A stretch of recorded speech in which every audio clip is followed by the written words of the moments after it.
요즘 그 인터넷에서 돌아다니는 이야기들이 가끔씩 저의 심금을 울리는 때가 있습니다.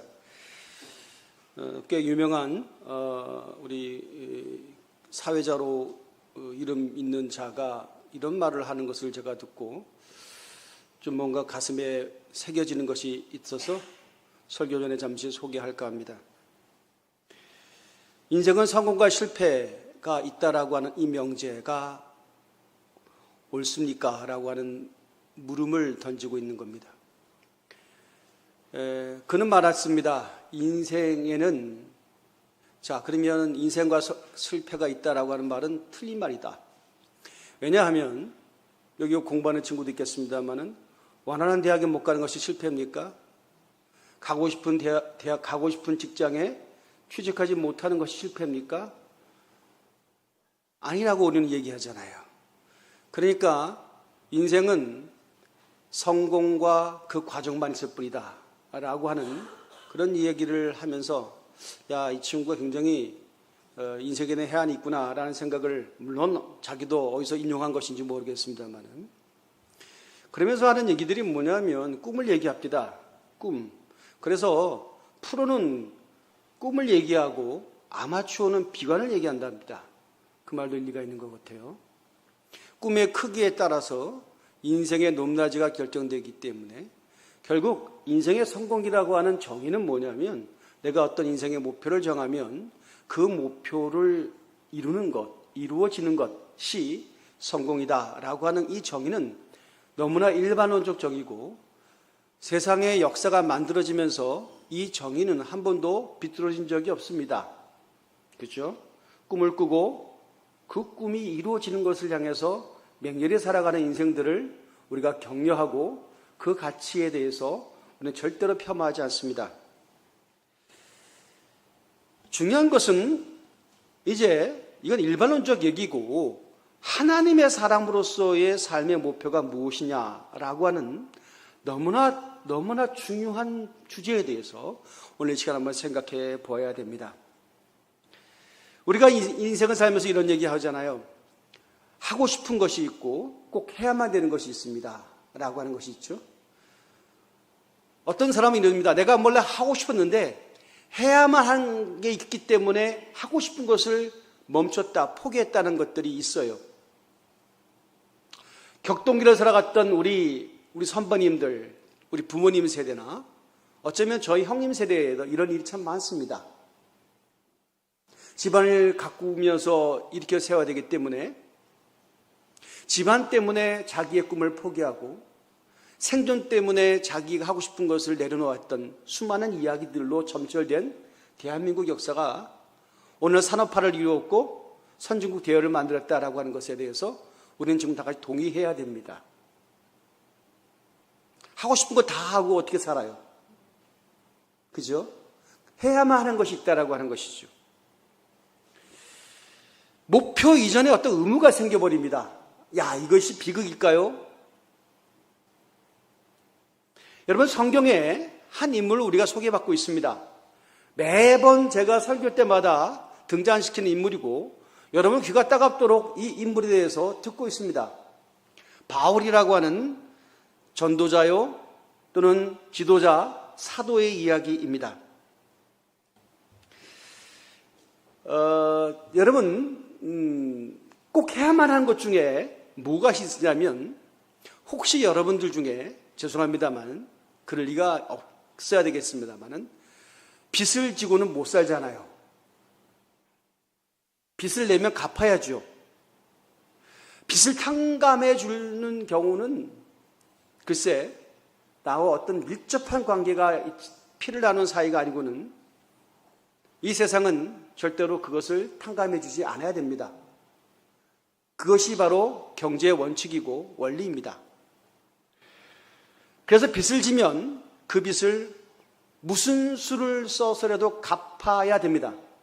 이것이 바로 신용사회죠. 동의하시죠? 그래서 돈을 띄어 먹힐지언정 띄어 먹으면 돼야 안 돼요. 네, 당연한 얘기. 초등학교 도덕 시간에 나올 법한, 바른 생활이 나올 법한 이야기입니다. 빚을 지면 부담되고 그 부담이 점점 커지면 우리가 때로는 병을 얻기도 하는 것이 바로 빚입니다. 그래서 빚은 갚아야 되는 것입니다. 바울이라고 하는 인물은 빚진 자라고 얘기했어요. 자기 자신의 신앙의 정체성을 얘기할 때 나는 주의 은혜, 사랑에 또는 복음에 빚진 자라고 하는 표현을 거침없이 쓰고 있는 것은 사람들을 설득하기 위해서 격언이 아니라 진짜 자기 자신의 정체를 그렇게 이해를 했습니다. 소개해드렸던 것처럼 바울이라고 하는 분이 이전에 사울이었죠. 예수님을 만났을 때의 장면을 여러분 한번 떠올려 보라고 제가 몇 번이나 권유한 적이 있습니다. 영으로 예수님을 만난 거예요. 육으로 만난 것이 아니고요. 그런데 영으로 만난 그 예수님이 바울을 찾아와서 찾아오셨죠. 너무 놀라서 바울이 놀랐어요. 그 당시 이름이 사울이었습니다. 그래서 묻습니다. 당신은 누구십니까? 그때 영으로 만나주셨던 그분은 당시의 바울에게 이렇게 얘기합니다. 나는 네가 핍박하는 예수라. 핍박하는 예수라. 바울은 한 번도 예수를 핍박한 적이 없었음에도 불구하고 예수님은 바울에 대해서 네가 나를 핍박했다라고 말씀했습니다. 그래서 깨달은 거죠. 그게 바로 뭐냐면 바울의 핍박의 대상은 예수를 믿는 자였습니다. 그리스도를 쫓는 자들이었습니다. 우리가 말하는 기독교인들이었습니다. 그런 자들을 핍박했어요. 세상의 정의의 이름으로. 그죠? 종교가 다원화되면 안 된다라고 하는 민족 통일의 일념으로 자기가 믿고 있는 신앙의 정체성을 지킨다라고 하는 큰 대의론자로서 당연히 예수 믿는 자를 핍박했습니다. 옥에도 가두기도 하고 고문의 현장에 증인에 서기도 하고 그러니 서슴없이 아무런 양심의 가책을 받기는커녕 정의사회의 구현으로 앞장선 자였습니다. 당당하고 의연했습니다. 그런데 예수님은 바울에 대해서 네가 나를 핍박했다라고 말했을 때 바울은 자기 정체성에 대해서 크나큰 회의와 부서짐을 경험하기 시작합니다. 중요한 부분이었어요. 그러니까 결국은 알다시피 바울이라고 하는 분이 그래서 그 후로 우리가 알다시피 어떤 삶을 삽니까? 네, 변화된 삶, 완전히 본어게인 했다 그러죠. 완전히 변화된 삶을 샀습니다. 그 변화된 삶이 적당히 어떤 구석에 찌그러져 사는 것이 아니라 화려한 복음의 무대에 당당하고 유연하게 하나님의 나라의 조명을 받으면서 마치 주인공인 양 그렇게 격렬하게 활동을 했습니다. 전도자로서, 선교자로서, 지도자로서, 사도로서 고난과 핍박과 역경을 얼마든지 이겨내면서 하나님 나라를 위해서 우리로 말하면 자신의 온몸을 초계처럼 던지는 삶을 살았습니다. 굉장히 중요한 변화였습니다. 그 이면에는 바로 뭐가 있었습니까? 빚을 갚는다라고 마음이 있었다는 거예요. 내가 예수 믿는 자를 핍박했다. 근데 그것이 예수님을 핍박한 거였다. 그래서 예수님의 핍박을 했다라는 것을 보상하기 위해서, 갖기 위해서 어떻게 되는 거예요? 영혼 구원이라고 하는 것. 예수님이 그토록 관심 가졌던 그 대상에 대해서 그들로 하여금 자기가 경험했던 회심의 역사를 이루기 위한 온 삶을 던지는 것 자체가 그것이 바로 자기 존재의 이유가 됐다라고 하는 그 삶을 성경은 여전히 우리에게 정달하게 보여주고 있다라는 것에 대해서 우리가 굉장히 힘듭니다. 왜 힘든 줄 아십니까?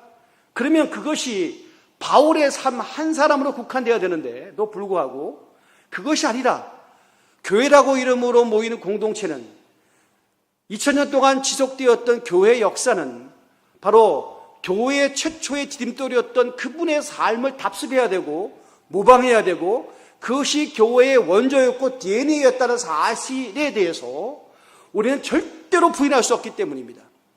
그래서 우리는 뭐가 생기는 거예요? 의무가 생기는 것입니다.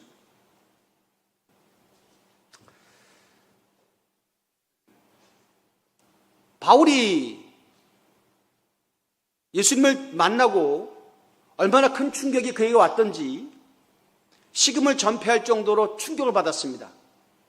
왜 가끔씩 드라마 보면 우리 경찰들이 범인을 제압하기 위해서 그 테이건건가 쏘잖아요. 그죠? 그런 게 있습니다. 여러분 맞아볼 리가 없겠습니다만은 제압을 하기 위해서 권총을 못 쏘니까 뭐 몇만 볼트 전류가 순간적으로 흘러서 그냥 범인이 꼼짝 못하도록 그냥 그래서 그때 가서 제압을 하는 그런 경찰이 갖고 있는 범인 제압용 호신용이 무기가 테이저건이라고 참고로 알고 계십시오. 뭐 굳이 우리가 알 필요는 없습니다만은 마치 그 테이저건을 맞은 사람처럼 그때 그 예수를 만났던 그 바울이 그 엄청난 충격을 받은 거예요. 한날에 엄청난 전류가 그냥 그 흘렀던 것 같아요. 밥도 못 먹고 너부러져 있고 심지어 눈도 보이지 않고 살았으나 산 것이 아닌 숨만 깔딱깔딱 쉬는 그 순간이었을 때 하나님께서 당시에 피신해 있던 숨만 깔딱 가고 있는 그 거리가 바로 직가라고 하는 거리였는데 아나니아라고 하는 전도자를 우리 주님께서 선별해서 바울에게 보냅니다. 아나니아는 가기 싫어했습니다. 왜냐하면 바울이 얼마나 악명 높은 사람이었기 때문에 안 만나려고 그랬거든요. 그랬더니 성령께서 우리 주님께서 말씀하셨습니다. 야 가. 내가 가라는데 네가 왜 못 가니? 너 지금 옛날에 그 사람이 아니야. 그 인물이 아니야. 그게 변화됐어. 그 인간 변화됐거든. 그리고 그 인간은 지금 예전에는 그런지 모르지만 지금은 말이야. 내가 앞으로 열방 구원을 위해서 쓰는 나의 그릇이야.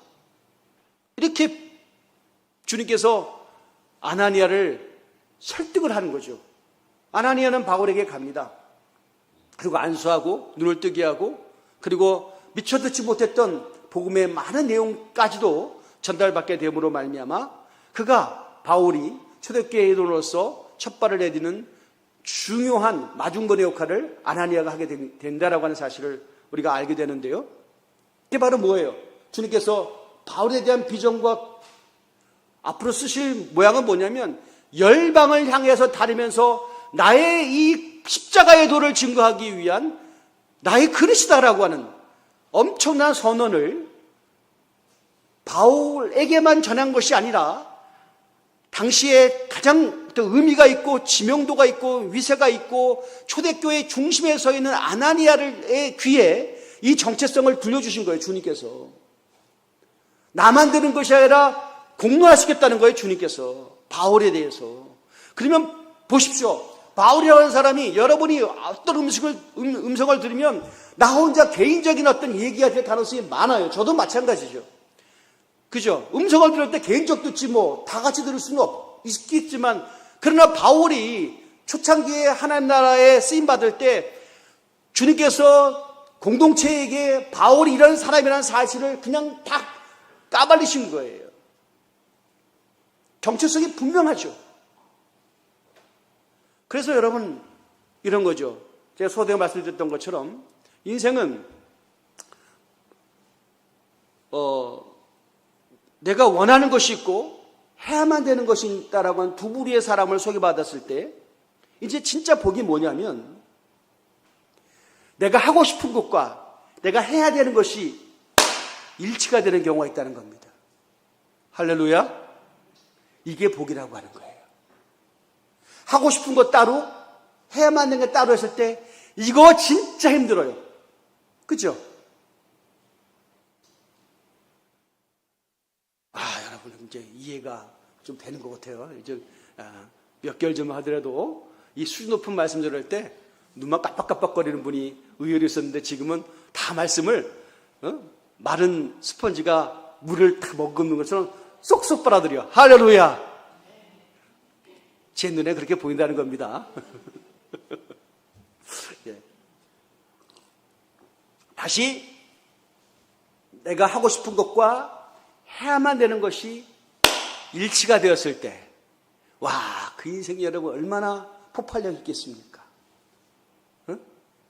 진짜 질주하는 기관차지. 누가 그 폭발력이 있는 전인을 막을 수가 있겠습니까? 이야, 얼마나 멋지요. 바울은 그런 변화가 일어났다고 하는 겁니다. 해야만 되는 거예요. 빚을 갚아야 돼. 그런데 자기 마음속에 뭐가 생겼어요? 열정이 생겼어요. 할렐루야. 열정이 생겼어요. 와, 여러분, 이 열정 생겼을 때에 그 뜨거움과 그리고 주변 사람들의 어떤 평판에 아랑곳하지 않고 그것을 달려가는 삶이 멋있습니다. 그런 결정과 그런 결단과 그런 변화가 사람에 따라 조금은 차이가 있지만 언젠가도 나한테 한번 오는 사건이라고 한다면 오늘 그 사건이, 그 시간이 혹이라도 오늘이라면 얼마나 복되겠습니까? 할렐루야, 기대합니다. 그런데 말이죠. 자, 바울이 전한 내용은 여러분 귀가 따갑도록 들었던 얘기예요. 한마디로 넉자입니다. 십자가의 도. 십자가 다섯 자구나, 다섯 자. 십자가의 도입니다.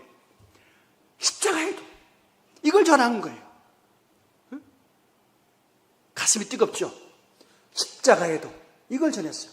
그냥 전했어요. 그래서 오늘 고린도서 1장에 보면 이 십자가의 도에 대한 엄청난 자긍심과 그리고 거룩한 의식화를 막 시키고 있는 거예요. 야, 하나님께서는 전도에 미련한 것으로 많은 사람이 구원받기를 기뻐하시는데 그 전도의 내용이 바로 뭐냐면 십자가의 도다. 이 이야기를 지금 열심히 강조했었고, 그러면 십자가의 도를 전하는 자신의 삶은 어떤 것인가에 대해서 딱 노출을, 우리로 말하면 자기의 진짜 진면모를 지금 보여주고 있다라고 하는 겁니다. 여러분, 십자가의 도를 전할 때 십자가의 도를 전하는 현장은 어떤 모습이었을까? 바울의 인생의 대서사를 압축을 해보면 한마디로 말하면 열매가 있었고, 한마디로 말하면 황홀이었고, 한마디로 말하면 순종이었고, 한마디로 말하면 성령의 역사였고, 한마디로 말하면 뭐였을까요? 와, 진짜 아주 그냥 거룩한 미침이죠. 그거 했다고 저는 그렇게 단언하고 싶습니다. 그래서 바울은 그랬기 때문에, 지도자가 그랬기 때문에 가는 곳곳마다 열정적인 복음을, 피 묻은 예수 그리스도의 복음을 증거하는데 시간이 아까울 정도로 전심전력했다라고 하는 것은 누가 부인할 수 있겠습니까? 많은 그렇게 보입니다. 그런데 여러분, 태풍의 눈이라고 하는 걸 들어봤죠? 엄청난 에너지를 갖고 태풍 반경 수백 킬로에 있는 것들은 다 싸그리 그냥 엄청난 에너지로 막 뒤집어 버리잖아요. 바다에 들어가면 막 바닷물을 뒤져버리고, 육지에 상륙하면 막 폭풍과 바람과 엄청난 어떤 에너지를 막 쏟아내면서 그래서 폭풍이 오면 기상청 난리가 나고, 우리도 그냥 폭풍 진로에 대해서 얼마나 예민합니까? 근데 정작 태풍의 그 중심, 태풍의 눈이라고 하는 것 들어보셨죠? 그 눈은 엄청 고요하다고 하잖아요. 상상도 할 수 없을 만큼 고요함이 있다는 거예요. 나 한번 가보고 싶어. 정말 그런지. 밖은 그 지름 밖에는 막 엄청난 그냥 요동이 일어나는데 정작 그 중심은 고요하다는 거예요. 바울이 엄청난 역사에는 그 일대기가 막 영화로 만들면 얼마나 다이마켓하겠습니까? 바울의 일대기를 쫓아가면서 그 전도, 이런 프로그램 찍은 거 보면, 다큐멘터리 찍어 보면, 와, 정말 바울은 대단한 삶을 살았고, 그의 그 선교 반경이라고 하는 것은 상상을 초월했고, 그죠? 얼마나 영화 같은 삶을 살았으니까만은, 그러니까 여러분 얼마나 파워가 있었겠습니까만은, 그죠? 그런데 바울은 자기의 정체를 솔직하게 고백을 하고 있다라고 하는 거예요. 그 고백이 바로 뭐냐면, 이렇게 얘기합니다. 자, 우리 2절부터 한번 읽어볼까요? 자, 2절부터. 내가 너희 중에서 예수 그리스도와 그 십자가에 못 박히신 것 외에는 아무것도 알지 아니하기로 작정하였습니다. 물론 십자가에 도를 전했으니까요. 그러니까 얼마나 이건 정말 대단한 겁니까? 핵심을 꿰뚫은 거죠. 3절. 그런데 바울은, 그런데 3절. 그런데 다 같이 했습니다. 시작. 내가 너희 가운데 거할 때 약하고 두려워하고 힘이 떨어오느라. 오메, 이건 또 뭔 말이요? 그 강력한 멘탈이 강한 사람이, 엄청난 충격이 있는 사람이, 타협하지 않는 불굴의 의지가 있는 사람이, 그리고 그가 똑똑했어요. 스마트한 사람이었다라고 평가가 됩니다. 그리고 어떻게 보면 유대인으로서의 그 탁월한 그 백그라운드가 있었다라고 하는 것들, 가말리엘 문화자라고 뭐 여러 가지 있잖아요. 전통 있는 뼈대가 있는 그쪽으로 말이죠.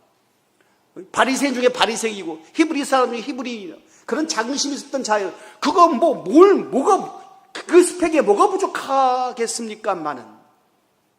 근데 그 이면에 뭐가 있다고요? 약하고 두려워하고 떨미 있었다는 거예요. 그 전도자가,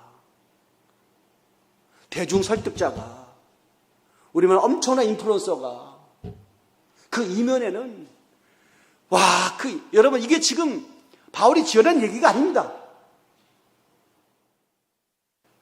믿을런가 모르겠습니다만은 제가 지금 설교자로서 주님께서 지금 얼마나 오래 쓰고 계십니까? 그러면 목사님은 그냥 눈만 뜨면 설교한 사람이니까 그냥 아무나 본문 주면 설교 막 하고 그냥 막 그렇게 쉽게 먹고 살고 얼마나 좋아. 우리 여러분 땡볕에 일주일 내내 일하는데 목사님은 일주일에 한 번만 설교하고 그냥 먹고 살고 얼마나 좋아. 그것도 어렵게 뭐 있어. 그냥 석유만 줄고 그냥 설교만 하면 되지. 라고 생각하는 사람들은 정말 한 대 때려주고 싶어. 제가요, 2절에서 여기까지 정말 여러분이 그냥 억지로도 한번 이해해 보십시오. 두려워하고 힘이 떨미 있어요. 그렇기 때문에 주 앞에 매달리는 거예요. 만일 두려워하고 힘이 떨미 없으면요, 너무나 자신만만하고 맨날 했던 거 자신만만하면 그래도 되겠지요. 저도 그런 수준을 지향합니다만은 한 번도 주님께서 그런 복스러움을 허락하신 적이 없어요. 매번 말씀을 전할 때마다 약하고 두려워하고 힘이 떨미 있어요. 바울에 비해서는 빙산일각이지만 저에게 그런 것이 있습니다. 근데 왜 약하고 두려워하고 힘이 떱니까?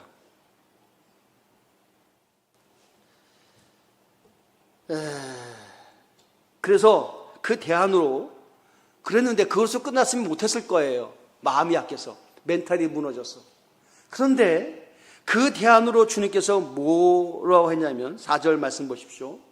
내 말과 내 전도함이 설득력 있는 지혜의 말로 하지 아니하고 다만 성령의 나타나심과 능력으로 하여. 내가 지금 누구를 설득하는 논리나 가마력이나 말의 기술이나 이런 것이 아니다라고 하는 거예요. 여러분, 사도행전 17장에 여러분 시간 집에 가서 읽어보시기 바랍니다. 바울의 전도 여정 중에 결정적인 곳을 한번 지나게 되는데, 이 그리스에서 가장 당시의 세계관 속에 가장 학문이 높고 가장 그러니까 퀄리티가 높은 곳이 있었어요. 그것이 바로 아덴. 지금은 그리스에서도 아테네를 말합니다. 그곳에 방문했어요. 바울이 막 분노했죠. 거룩한 우분이 치올랐습니다. 왜냐하면 그리스는 전부 다 우상의 나라거든요. 신화의 나라잖아요. 그 신화를 전부 다 우상으로 만들어가고 그것이 그 조형물이 온 도시를 다 뒤덮고 있었어요. 그러니까 하나님을 섬기는 자로서, 복음을 전하는 자로서 너무 분노가 치민 거예요. 하나님을 모르고 우상을 섬기니까. 그러니까 그 중심에, 우리로 말하면 그 아테네 광장쯤 되겠죠. 많은 철학자들이 논쟁하고 또 많은 철학자들을 만들어냈던 소크라테스, 아리스토텔레스 들어보셨죠? 전부 다 아테네 출신이에요. 그 중심에 바울이 섰습니다. 그리고 그 나름대로의 철학가들, 그리고 자기의 종교관을 정당화하는 논리를 만들었던 수사학이 발달된 사람들과 논쟁을 합니다. 어떻게 됐을까요? 결과는 그 17절이 나오거든요. 바울의 긴 어떤 그 전도의 문역이 나와요. 그 이야기는 그래서 그 많은 사람이 뒤집어졌다 아닙니다. 그랬는데 주님께서 역사하셔서 막 예수 안 믿는 것도 막 벼락치고 막 혼쭐을 내고 막 그래갖고 막 놀래서 막 예수 믿게 만들었으면 얼마나 좋겠습니까? 많은 그런 역사 나타나지 않았습니다. 바울 힘들었어요. 너무나 힘들었어요. 엄청난 저항이 있거든요. 지식의 저항, 그 고집스러움들. 우리가 이 십자가의 도가 아무리 뜨거워도 그게 사실 쉬운 건 아니잖아요. 안 되는 거예요. 아마도 바울은 성경에 그렇게 되지만 정서적으로 보면 엄청난 패배를 느꼈을 겁니다. 안 되는 거예요. 물론 성경에 그쪽에 2명의 제자가 나오긴 나와요. 그 많은 사역 중에 그 설교를 듣고 한 2명 정도가 제자가 된 것 외에는 그 많은 그 오랜 시간 동안에 집중력 있는 아테네의 전도는요, 그렇게 열매가 있지가 않았어요. 그것을 한번 바울이 경험했거든요. 승승장구한 게 아닙니다. 처절한 패배와 그리고 자괴감과 뭐 이런 것들이 바울의 전도 여정 속에 얼마나 많은지 여러분 아십니까? 승리한 모습 몇 개만 떠올리니까 막 승리의 모습으로 점철된 것처럼 보여도 그 이면에는 엄청난 쑥스러움과 난처함과 이런 것들이 자기 마음을 얼마나 헤집었는지 몰라요. 그런 것이 있었기 때문에 바울은 뭐예요? 오늘 2절에 오늘 말씀처럼 심히 두렵고 떨리는 이 마음이 있었다라고 하는 겁니다. 3절에 내가 약하고 두려워하고 심히 떨었다. 고린도 교회에 있을 때 마찬가지입니다. 그런데 성령의 역사가 그것들을 다 이기게 하셨다라고 간증하고 있어요. 그러면 자, 저요 여러분들이 지금 무슨 고민을 해야 되냐면, 자, 그러면 우리도 전도를 하면, 저도 그렇고 여러분도 그렇고 신앙 가운데 나름대로 열등감이 있다면 무엇입니까? 우리도 전도자가 되고 싶잖아요. 그죠? 우리도 복음 전하고 싶잖아요. 나를 통해서 누군가가 예수 믿었다라고 하는 어떤 그런 아름다운 열매가 한번 확인되기를 원하잖아요. 마음은 그렇잖아요. 그죠? 그런데 잘 안 되잖아요. 생각만큼, 열정만큼, 은혜 받은 깊이만큼 잘 나오지가 않습니다. 그래서 더 속상하고 나 자신에 대해서 실망하고 그래요. 야, 내가 이것뿐이 안 되나. 말은 전도해야 됩니다. 뭐 이렇게 가르치고 주장도 하지만 나 또한 과연 전도자의 삶을 살고 있는가라고 하는 엄숙한 자기 평가 앞에 자유롭지 못하거든요. 왜 그렇죠? 전도가 쉽고 잘 되고 열매가 있으면 맨날 일어나면 잔도만 하겠어. 근데 나도 여러분과 똑같아. 판판이 깨져. 안 돼. 바울처럼 주여 막 예수 안 믿고 고집 피우는 것들 막 그 입을 찢자라 말이야. 막 말씀 막 먹이고 주님께서 막 깨닫게 하시면 얼마나 좋겠습니까만은 잘 안 되잖아요. 그런데 바울은 오늘 자기가 고백했던 것처럼 다만 성령의 나타나심과 능력으로 했다. 십자가 돌을 들었는데 나 힘들었는데 그랬겠죠. 그런데 여러분 속지 마십시오. 편파적으로 성경을 읽으면 안 됩니다. 복음을 전할 때마다 성경의 나타나심과 능력이 있었을까요? 아니에요. 이것도 간헐적이었다는 겁니다. 우리말 랜덤이었다는 거예요. 복음을 전하는 어떤 매뉴얼을 만들어낼 수가 없었다는 겁니다. 천편일률적으로 똑같은 패턴이 작동하지 않는다고 하는 것입니다.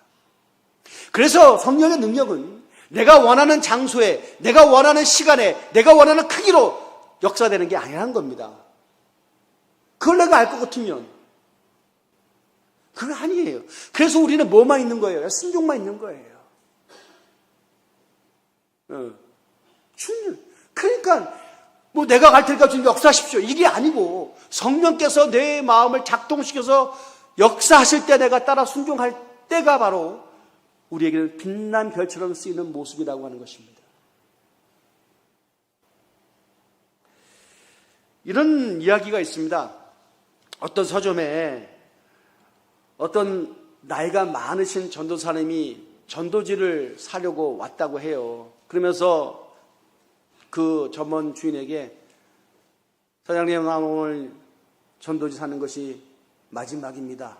더 이상 나이가 들어서 전도할 기력도 없고, 그리고 내가 꽤 오랫동안 전도지를 전하면서 전도를 했는데, 이 전도지를 받고 한 사람도 예수 믿었다라고 하는 열매를 경험하지 못했어. 그래서 그동안 헛수고만 한 것이 아닌지 내가 못내 아쉽습니다. 아무튼 내가 오늘 이것이 전도지를 사는 마지막입니다 라는 이야기를 했다는 거예요. 그런데 한쪽에서 책을 고르고 있던 한 젊은이가 그 노인에게 다가왔다라고, 노인 전도사님에게 다가왔다라고 하는 거예요. 그리고는 그 노인을 유심히 보려며 아는 체를 했다라고 하는 거예요. 어르신께서는 저를 모르시겠지만 저는 어르신을 잘 알고 있습니다. 10년 전에, 딱 정확히 10년 전에 6월 25일 날 안산역에서 오후 6시 30분 저에게 어르신께서는 전도지를 주셨습니다. 전도지를 읽고 그때 예수를 영접을 했습니다 라는 얘기를 했다라고 하는 거예요. 그리고 저 때문에 제 가족도 예수를 믿고, 그리고 제 동생은 선교사가 되어 지금 인도에 가 있습니다 라는 이야기를 했다라고 하는 거예요. 저는 어르신께서 하는 얘기를 듣고 유심히 그 10년 전에 그분이 당신인 것을 알아봤다라고 하는 거예요. 하나님께서 오늘 이곳에 저를 보내신 것은 사랑하는 어르신을 만나게 하기 위해서 하나님께서 보내신 것이 맞다라고 확신이 듭니다. 그리고 선생님께서 나누신 전도지가 어떻게 축복하셨는지를 알려주셨는가를 확인시키기 위해서 저를 보내신 것 같습니다 라는 말을 했다라고 하는 겁니다. 제가 수년 전에 우리 청년들과 함께 일본 그 선교 여행을 간 적이 있습니다. 후쿠오카죠. 구슈 그거 갔죠. 그때 우리를 가이드해 줬던 목사님이 있었어요. 여러분 기억하는지 모르지만 어떤 그 카페를 하면서 하는 그런 목사님이었죠. 그분이 그런 간증한 거 여러분 청년들 기억하는지 모르겠어요. 자기가 예수 믿게, 일본에서는 예수 믿는 게 굉장히 어려운 사건인데, 자기가 예수 믿었던 것은 대학 때 길거리에 떨어져 있는 전도지를 발견했다는 거예요. 그리고 예수를 믿고 한국에 와서 신학 수업을 하고 다시 일본에 가서 지금 이렇게 목회자가 됐다고. 그리고 우리 선교팀을 했던, 기억하려나 모르겠어요. 저는 그거 다 기억하거든요. 신기하죠.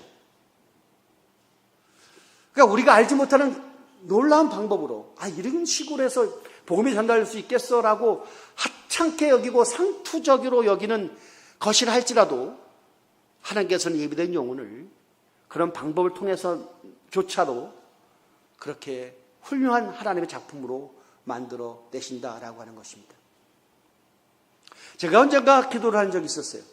주님, 여러분 제가 저의 스토리를 다 아니까, 저는 예수 믿는 집안에 태어난 것도 아니고 그냥 귀신 섬기는 집안에 태어났고, 저 경상도 얼마나 강합니까? 여러분 전라도 쪽은요 복음이 잘 전해졌어요. 그래서 전라도 쪽은 굉장히 복음화율이 높아요. 근데 경상도는요 정말 이 보리문니들 굉장히 강합니다. 잘 안 믿으면 투박합니다, 경상 사람들이. 예, 여러분 깜짝 놀랄까? 부산의 복음화율이 몇 퍼센트인 줄 아십니까? 4%인가 5%도 안, 선교지보다도 더 안 좋아요. 선교 가려면 부산 가야 돼. 예, 잘 모르시는, 전라도 쪽은 굉장히 높아요. 예, 웬만하면 다 교회 다녀. 봉화도 마찬가지죠. 그래도 경상도 오시면 다 알아요. 정말 간혹가다 하나씩 교회 있어요. 예. 근데 그런 집안에 태어난 제가 예수를 믿었어요. 저희 부모님이 예수 믿어서 믿은 것도 아니고, 저희 부모님하고 저랑 각자 다른 방향으로 이렇게 하다 보니 예수를 믿은 것 뿐이지, 부모님의 영향 때문에 제가 예수 믿은 것도 아니었습니다. 근데 기도를 하는데, 하나님 내게 어떤 복을 주셔서 저를 예수 믿게 하셨습니까? 라고 하는 물음이 생겼고, 주님의 그 위로하심과 감동이 저에게 전달되기는 이런 감동이었어요. 누군가 널 위해서 기도했다는 거예요. 내 누군지는 몰라. 근데 그 누군가는 천국 가면 알게 돼요. 할렐루야. 그 누군가는 이 땅에서는 몰라. 여러분, 교회가 영혼구원이라는 가치를 갖지 않고 그냥 살아간다면 무기력합니다. 능력도 나타나지 않습니다. 성경은 분명히 우리에게 증언하고 설명하고 그리고 강조하고 있습니다. 능력을 원하십니까? 십자가의 도가 증거되는 곳에 하나님의 능력이 나타납니다. 영혼구원의 뜨거운 열정이 나타날 때 교회는 뜨겁습니다. 교회도 생존을 위해 살 것인가, 비전을 위해 살 것, 비전을 위한 것인가에 대한 이 결단을 해야 됩니다. 저는 비겁하게도 말은 교회는 비전 때문에 산다고 하지만 어느덧 제 이 판단의 어떤 이식의 구조 속에는 이 생존이라는 것이 막 지배하고 있는 것을 언젠가 저 자신의 모습을 통해 냉정하게 발견하게 됐어요. 야, 이건 너무 슬픈 일이에요. 교회는 제가 늘 광야를 설명했습니다. 영적으로 보면 지금은 광야교회입니다. 동의하든 동의하지 않든 성경은 그렇게 우리에게 우리의 모습을 그렇게 진단하고 있어요. 광야교회. 광야는 뭐예요? 광야는요, 생존이잖아요. 광야는 먹고 살기가 힘들어요. 광야는 농사하는 데가 아니에요. 광야는 목축하는 데가 아니에요. 광야는 나의 기득권이 없는 곳이에요. 광야는 정말 뜨거운 곳이에요. 광야는 물도 귀하고 음식도 귀하고 사람이 없는, 인구 밀도가 없는 곳이 바로 광야예요. 그런데 하나님의 백성들은 광야를 통과하게 했고 지금의 교회를 광야교회라고 불렀어요. 왜 그럴까요? 그 당시 광야를 통과하는 사람들이 전부 다 한결같이 뭐했어요? 답답해하고 속상해하고 원망했어요. 왜냐하면 너무 사는 게 힘들었거든요. 똑같은 거 먹어야 되죠. 만나와 메추라기 메뉴가 두 가지뿐이 없어요. 맨날 그 태어날 때 입었던 옷, 젊었을 때 한 번 입었던 옷 죽을 때까지 입고 다녀야 돼요. 뭐하게 삶이 변화도 없고 너무 지루하고 너무 안정감도 없고 맨날 또 텐트 쳤다가 장막 걷었다가 장막 치고 이게 도대체 뭐냐는 거지. 그리고 나서 뭐 한 거예요? 우리가 괜히 나왔나 봐. 그 잡가꼬리 그게 뭐라고? 나 옛날을 그리워하잖아요. 애굽을 그리워하잖아요. 그럴 때마다 하나님께서 분노하셨고 그리고 징벌하셨지만 그러나 그것이 계속 반복되어진 것이 광야였어요. 그리고 하나님께서 광야를 다 통과한 다음에 우리가 교훈하신 것이었죠. 광야는 그래서 뭐예요?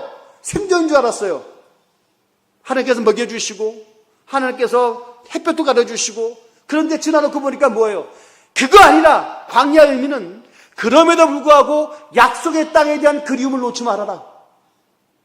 그럼에도 불구하고 하나님께서 내게 소망 주었던 그 소망의 열정을 포기하지 말아라. 그것들을 40년 동안 연단시키고 훈련시키고 그 심령을 강하게 만들었다라고 하는 겁니다. 하나님의 백성들은 영적의 꿈을 포기하는 그 순간에 생존의 포로가 되어버리는 거예요. 아무 가치와 의미가 없어요. 기도가 준다는 것은요, 꿈과 비전을 상실해버리고 생존만을 위해 산다고 한다면 그거 너무 하찮은 거예요. 교회는 그래서는 안 되는 거예요. 할렐루야. 여러분, 돈 벌어서 뭐 하겠어요? 복음 전해야 되죠. 건강 줘서 뭐 하겠어요? 복음 전해야 되겠죠. 할렐루야. 우리 교회가 예전에 비해서는 겨울은 따뜻하고 여름은 시원하겠어요. 왜? 복음 때문에. 우리 그냥 예배 편하게 드리라고 그런 게 아니에요. 와, 목사님, 나 이전까지 잘했는데 뭐 또 전도해. 여러분, 우리가 요단강 건널 때까지 예수는 나의 구주십니다. 당신도 예수 믿어야 됩니다. 라는 얘기가 노궁이가 재생되어지는 똑같은 얘기를 할지라도 이 이야기 속에 주님께서 성께서 역사하시면 우리가 알지 못한 크고 놀라운 비밀을 보게 하실 것입니다. 할렐루야. 할렐루야. 여러분, 전도에 대해서 설교를 지금 하고 있는 겁니다. 잘 안 와닿죠. 오늘 성령께서 저에게 그런 말씀 주셨어요. 네가 오늘 복음을 전할 텐데, 전도 설교를 할 텐데 반응이 두 가지일 것이다. 두 가지는 뻔하죠 뭐. 감동받는 사람과 그저 그럴 사람. 그렇다. 근데 그 두 가지는 어떤 차이가 있는 줄 아느냐? 여러분, 구원의 확신이 있는 사람, 천국의 소망이 있는 사람은 거룩한 자극을 받을 것이고, 아직까지 구원이 모르는 사람들은 그냥 또 한편에 예배를 위한 설교일 것입니다. 그런 거예요. 그렇게 성령께서 저에게 음성을 주셨어요. 그럼 어떠시겠습니까? 저기 예수 믿는 사람들은 수십 년 동안 저 사람은 그냥 고집이 고래 힘줄 것 같아. 아유, 교회 다니고 한 분 얘기는 그러거나 말거나 기도하고 저 영혼을 섬기고 복음을 전하십시오. 할렐루야. 예수 믿으라고 말씀하십시오. 할렐루야. 예수 믿으면 천국 갑니다는 얘기를 꼭 하십시오. 천국까지 거 있어? 그렇지. 영이 잠자니까 천국에 대한 감동과 그리움과 소망이 없어요. 그런데 내가 지금 천국에 소망이 있으면 그 영혼을 깨웁니다. 할렐루야. 할렐루야! 이 이야기를 꼭 하십시오. 피 묻은 예수 그리스도의 복음 때문에 나와 여러분이 구원을 받았습니다. 하나님의 자녀라 거론받았습니다. 영생을 받았습니다. 천국의 시민이 되었습니다. 오늘 밤 이 세상을 떠나도 눈을 뜨면 그것이 바로 하나님의 나라 천국인 것을 확신합니다. 할렐루야. 이것은 누가 우리를 교조시킨 것이 아니라 성령께서 우리에게 그런 감동을 주었고 깨달음을 주었고, 이것이 바로 이제까지 감춰졌던 비밀입니다. 마지막 시대에 주님께서 이 비밀의 문을 푸시고 우리에게 복음의 증거자로, 십자가의 도를 증거하는 자로 쓰기를 원하십니다. 놀라운 복이, 전도자의 복이 함께 하셔서 아버지 영광이 하늘의 천국의 상급을 쌓아가는, 결정하는 사랑하는 성도님들 되기를 예수 그리스도 이름으로 축원을 드립니다. 우리 기도합니다. 주님, 내가 여기 있사오니 나를 사용하여 주시옵소서. 예수 그리스도의 피 묻은 복음을 증거하게 하여 주시옵소서. 주여, 나를 그냥 시간을 소비한 자로 끝나지 않게 하시고 내가 갖고 있는 모든 것이 다 투자되어서 영혼 한 영혼을 구원을 시키는데 전심전력하더라도 결코 아까워하지 않는 하나님 거룩한 하늘의 힘을 경험하기를 소망합니다.